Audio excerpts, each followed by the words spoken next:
Bonjour peuple de Dieu. Amen. Donc moi c'est Larry Didier et je suis devant vous ce matin pour vous présenter la contribution. Partager avec vous mes convictions sur le fait de pouvoir donner sa contribution pour le royaume de Dieu. Et allons dans le livre de Agé 1, verset 4. Je lis la parole de Dieu. Est-ce le temps pour vous d'habiter vos demeures lambrissées quand cette maison est détruite? Ainsi parle maintenant l'Éternel des armées. Considérez attentivement vos voies. Vous semez beaucoup et vous recueillez peu. Vous mangez et vous n'êtes pas rassasiés. Vous buvez et vous n'êtes pas désaltérés. Vous êtes vêtus et vous n'avez pas chaud.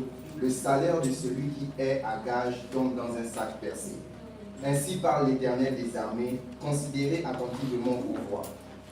Montez sur la montagne, apportez du bois et bâtissez la maison.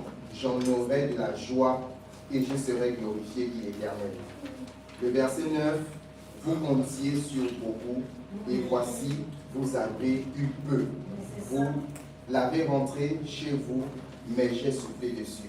Pourquoi, dit l'Éternel des armées, à cause de ma maison qui est détruite, tandis que vous empressez chacun pour vos maisons. Amen. Et ce verset, c'est Dieu qui réprimande son peuple. Pourquoi est-ce qu'il réprimande son peuple? Il réprimande son peuple du fait que les enfants de Dieu ont décidé de travailler de manière acharnée pour leur confort et ont décidé de délaisser la maison de Dieu.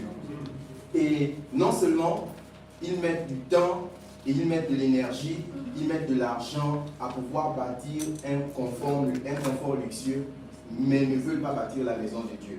Et il explique que les difficultés qu'ils rencontrent, économiques, c'est-à-dire récolte insuffisante, le salaire qui est perdu, vient de cette indifférence-là.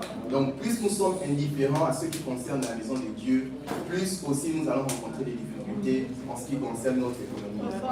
Et le reproche, pour moi, lorsque j'ai lu ce verset, je me suis dit, mais j'ai de l'énergie, j'ai du temps et de l'argent pour pouvoir bâtir mon confort. Mais qu'en est-il de la maison de Dieu?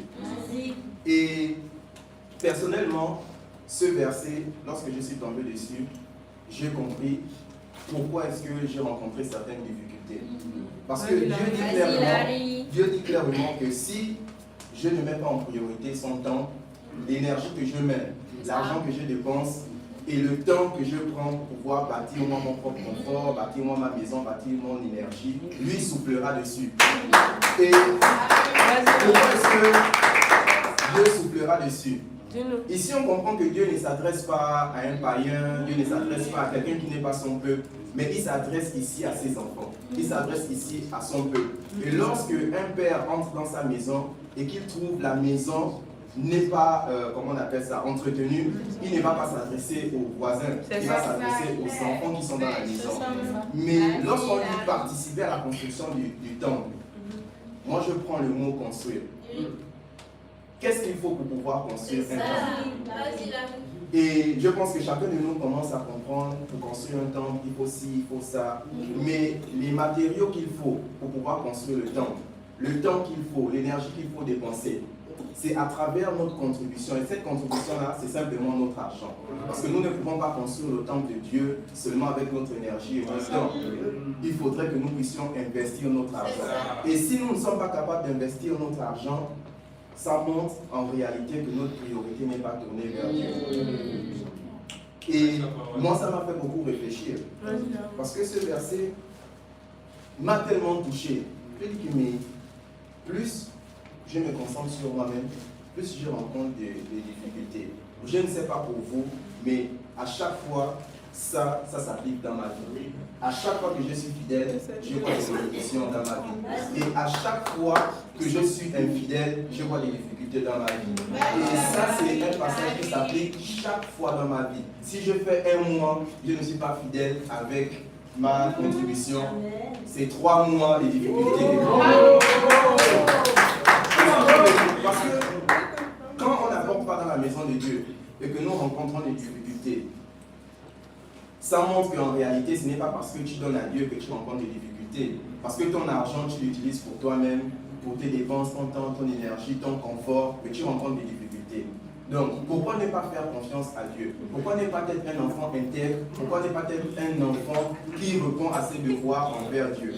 Et quand Dieu me réprimande, moi, en tant qu'enfant dans sa maison, est-ce que je me sens concerné par ce réprimande? Est-ce que je me sens concerné par celui qui délaisse la maison de Dieu en n'apportant pas ma contribution? Ou bien je me rends compte que c'est moi, enfant, qui doit construire, qui doit bâtir la maison de mon père. Mais comment est-ce que je dois bâtir la maison de mon père si je ne suis pas capable de dépenser ma maison? C'est pas possible. Donc, ça vraiment, c'est un verset qui m'a beaucoup touché et ça m'interpelle vraiment. Et moi, j'ai une question pour vous ce matin. C'est quelle est la priorité de ton cœur? En tant qu'enfant, dans la maison de Dieu, est-ce que tu te sens concerné par le fait de bâtir sa maison? Donc, réfléchissons par rapport à ça et à Dieu soit toute la gloire. Donc, prions. Père éternel, je te remercie encore pour ton amour. Merci encore parce que ta parole est vraie. Merci encore, Père éternel, d'avoir interpellé nos cœurs, tournés vers nous-mêmes, tournés vers nos conforts, tournés vers notre orgueil, tournés vers nos ambitions, et nous avons oublié ta maison, Père éternel. Merci parce qu'aujourd'hui, tu nous as encore rappelé que sans toi, nous n'allons pas prospérer. Sans toi, peu importe nos efforts, ça n'aboutira à rien, Père éternel.